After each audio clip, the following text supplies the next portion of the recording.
good afternoon, everyone. Depends a bit where you are in this part of the world nowadays. Maybe just a brief introduction on S Hotels and Resorts. We are a public listed company on the SCT in Thailand.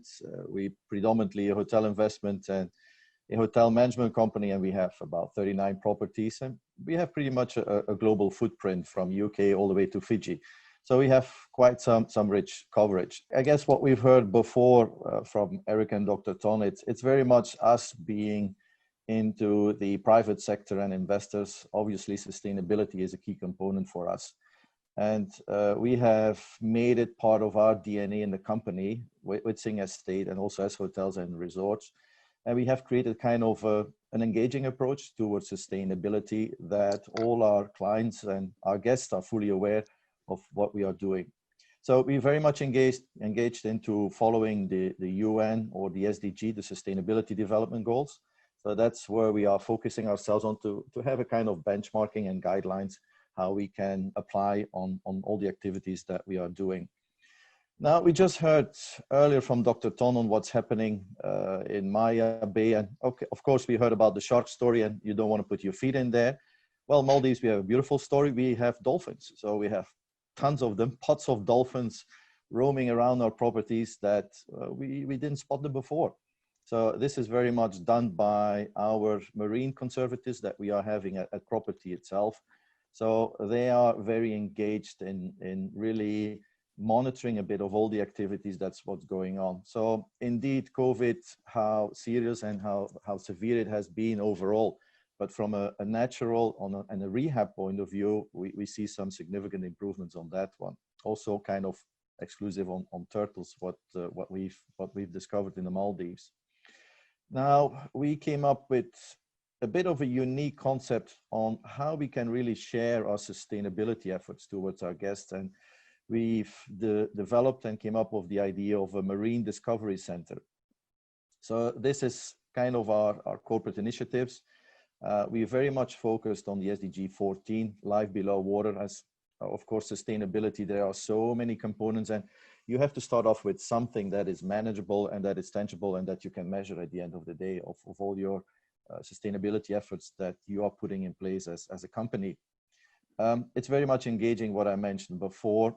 It is managed by a marine biologist. So they are the specialist in managing, but also getting our guests involved in it. It's very much a hands-on experience. So whereby the guests can physically touch it. There are exhibitions, there are displays, there are fish tanks, etc. So it is very much geared for all type of ages, from young up to the elderly, for everybody. And we really want to make it a kind of an educational experience. And probably one of the key points that we would like to make it's very much geared towards future generations. So we trying as well to give our guests a part of an educational component. If they stay with us and they go back, that they can share experiences. So in this case, in PP, there is a lot of exhibitions on Maya Bay. There is a lot of activities that can be shared and you can take it back home to you. Now we've deployed quite a bit of our Marine Discovery Centers. PP was the first one. So this is kind of 5 minutes away from Maya Bay in our resort. We built 2 centers in the Maldives. One is the Marine Discovery Center and one is the Maldives Discovery Center, and the next one is in Samui. So very much kind of deploying it throughout the estate that we wanted to continue to commit to it. If we can move on to the following slides. So that gives a bit of the key functions of what we're building up in. So we took it very serious as a company. We actually hired a professional company out of the UK. They are specialized in designing museums.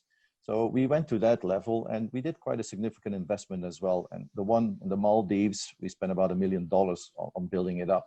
So we really took it very serious and we saw it as well as kind of a long-term investments towards educational, our guests and the local communities, but as well that people can take something back home.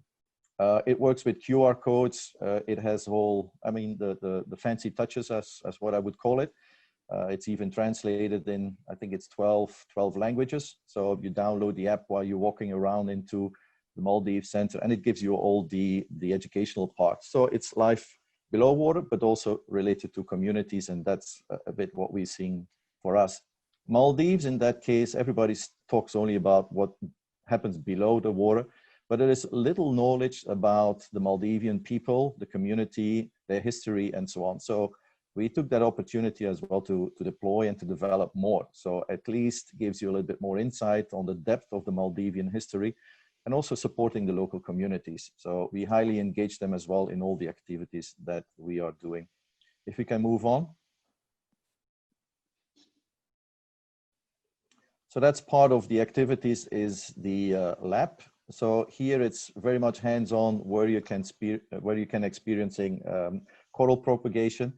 And it's very much of nurturing in the corals and then put them back into the ocean and building up the coral reefs surrounding our properties, but also kind of bring it over to surrounding areas that we want to contribute heavily on it. So kind of we're encouraging our guests to be highly involved, to be highly engaged, and they can contribute as well a part to the nature to sending it back. So what I mentioned on the community, so we really like to bring in the communities, and that's everywhere. This is in the Maldives. We have been scouting around to very remote islands in the Maldives and bringing those Maldivian people in. They have their own handicrafts and so on. So we're really working with them that they can exhibit all their products, but also an opportunity to sell. So we create an income for them. That they see that they are part of the development and bringing up the tourism. What people have been saying about the marine discovery, I mean, it's quite unique, I must say. So it's very engaging, it's very educational. It's also very experiential, and that's also part of our DNA as a company. So we would like to share experiences with our guests, not only about sun and sea and beaches, but take a component with you. And what we've heard earlier as well from Eric's presentation, towards sustainability, what the generations are looking for. That's very much where we're gearing up to ourselves for it. And the strong point is that we're very committed to that point on the sustainability efforts that we're putting in place. If we can just wrap up. So that's just to share a bit with everyone that it really works. So PP, we've got about 2,200 visitors. But more impressive numbers is on the Maldives, on Crossroads, where we have the Discovery Center and where we have the Maldives, the Marine and the Maldives Discovery Center. So we have quite significant numbers. It's about 13,000 visitors, and we only opened it late last year on our project in October. So it does show that there's a high interest. We see as well it's for our guests, but also for the local residents, the Maldivian people, that they are very interested in their own history. And we're working together as well with the Ministry of Culture and a few other ministries in the Maldives on that one. But the feedback is, what we mentioned earlier, is phenomenal. It's great. And I think that's part, what we're saying, our contribution and working with all these partners together, that we wanted to share some great stories. And at the end of the day, from a private sector and investments companies, it is possible to do, it's feasible to do. It asks commitments for sure. And everybody has to be fully engaged and, as I said, committed to do all these efforts. So I guess, David, that would wrap it up a bit for my presentation. For those who would like to have more information about all these activities, just download the QR code or visit our website. And I think there's a lot more stories that we're more than happy to share with the audiences as we speak.